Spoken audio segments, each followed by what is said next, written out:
అదే RTV app వార్తల్ని క్షణాల్లో చదివే అవకాశం ఉంటుంది. ఒక న్యూస్ పేపర్, ఒక టెలివిజన్ ఛానల్ మీ చేతుల్లో ఎప్పుడూ ఉంటాయి. పట్టణంలో మీ అందరికీ చీరాల సెంటర్ తెలుసు. చీరాల సెంటర్ తెలుసు కదా.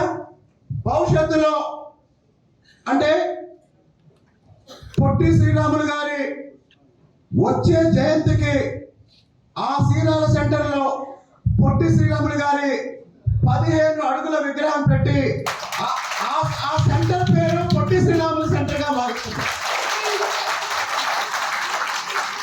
శ్రీరాములు సెంటర్ పేరు భవిష్యత్తులో పొట్టి శ్రీరాములు సెంటర్. గుర్తుపెట్టుకోండి, పొట్టి శ్రీరాములు సెంటర్. ఊరు నడిబొడ్డున ఈ రాష్ట్రం కోసం ప్రాణమిచ్చిన పొట్టి శ్రీరాముల్ని మనం వైశ్యుడిగా చూడకూడదు. మహాత్మా గాంధీని మనం వైశ్యుడిగా చూడకూడదు. ఒకళ్ళు రాష్ట్రాన్ని ఇచ్చారు, ఇంకొకరు ఈ దేశ స్వాతంత్ర పోరాటాన్ని ముందుండి నడిపించారు. నా గురించి ఎవరో చెప్తున్నారు, వాడిని కొట్టాడంట, ఇన్ని కొడతాడంట అని. ఈ రెండు తప్ప 27 సంవత్సరాల నుంచి నేను ఐఏఎస్ అకాడమీ నడుపుతున్నా.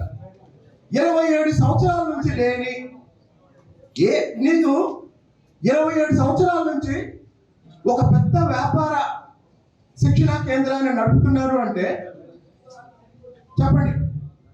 మీరు ఏదైతే నా మీద దుష్ప్రచారం చేయాలనుకున్న చేస్తున్నారో, ఈ ప్రచారం చేసే వాళ్ళందరికీ నేను చెప్పేది ఏంటంటే, నేను ఒక్క ముక్కు కూడా స్పందించడం కారణం ఏంటంటే అందులో వాస్తవం ఉండదు,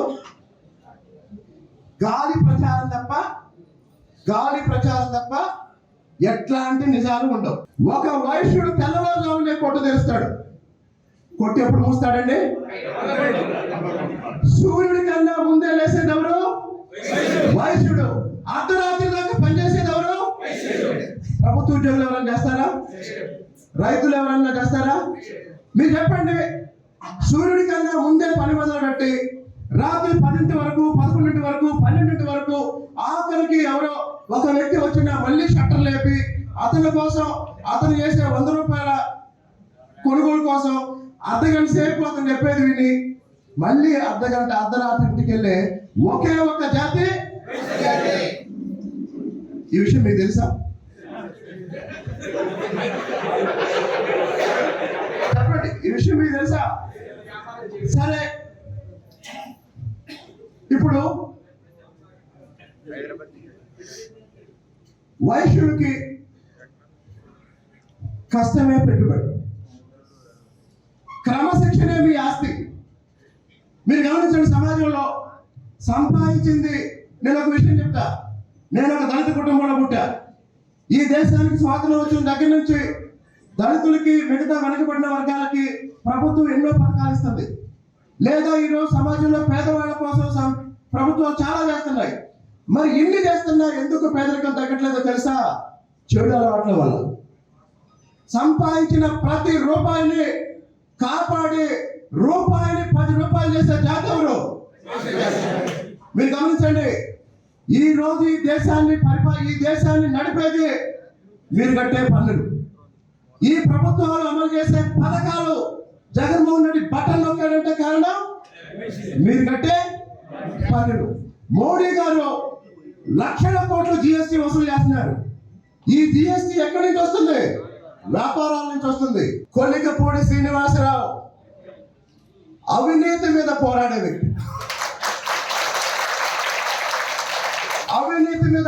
వ్యక్తి.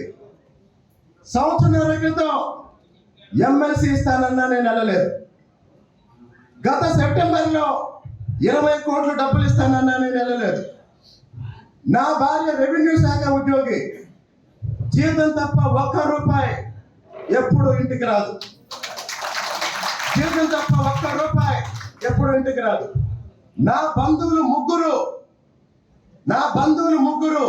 ఉన్నత పదవుల్లో ఉండి అవినీతికి పాల్పడితే ఏసీబీకి పట్టించిన వ్యక్తిని నేను.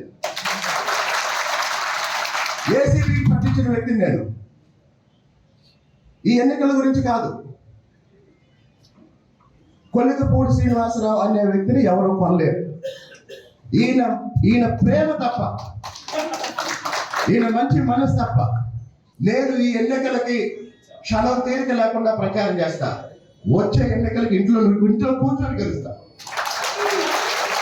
ఎందుకో తెలుసా? నేను 5 సంవత్సరాలు చేసిన నా పని చూసి తిరువూరు నియోజకవర్గంలో 90% నాకు ఓటేస్తాను. 90% నాకు ఓటేస్తాను.